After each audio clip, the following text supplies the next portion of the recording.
I thought it would be interesting to ask a modern composer to once more try and see what you can do with a, let's say, traditional orchestra, with the traditional instruments. One of the things I would really have liked to do is add a new piece to the literature for piano and orchestra. Of course, I'd been thinking who I would like to commission, and Gavin Bryars was one of the people that I thought immediately that would be wonderful.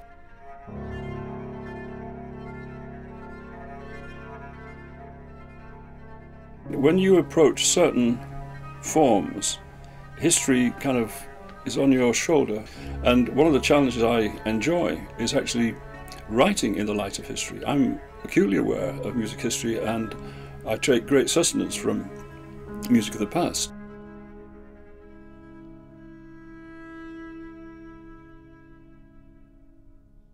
For me, one of the things which is quite important, always has been very important, ever since the early days, was the kind of, not just the instrument, but the person you're writing for. I know Ralph's a fine pianist. I've got recordings and I've seen his CV and I know what he can do. I could see that for a relatively young musician to actually have that degree of awareness of the cultural range meant that he had the right kind of inquiring mind.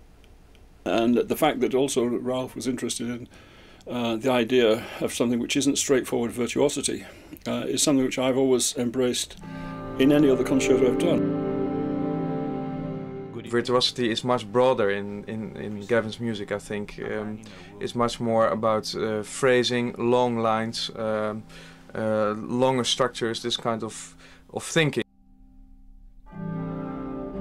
He leaves this space for the performer, and that is probably the reason, I think, one of the reasons why his music is always so musical, in that sense, because it's very much from the human being, and not severely only restricted from a composer's point of view.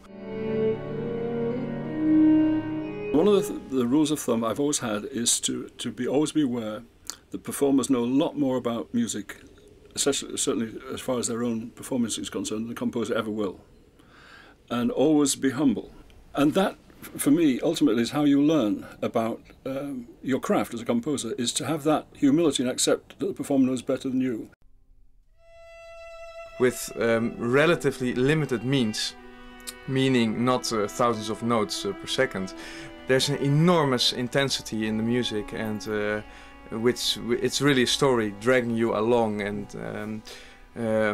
that is really beautiful, and I really hope that something like that could also be part of the concerto, that like the long lines and making the piano almost sound like a voice, or like a singing instrument instead of a vocal instrument, instead of the usual way of percussive writing for the piano, which is very tempting, I could imagine, for a composer to do. I do respect the piano, and I do love the piano literature. So the idea of writing a large-scale piece for a piano and orchestra is something which I feel quite happy to take on, because it's not something which will come naturally to me, and therefore I would have to think about it rather more than if it's something which could just easily just flick off my fingers. And in a way, I think it would probably be a more considered piece than almost anything else I would write. In Gavin's case, I think it could be very new sound, a very new approach to music, and for me that would prove that that also with well, traditional instruments, traditional orchestras, you can actually create something completely new.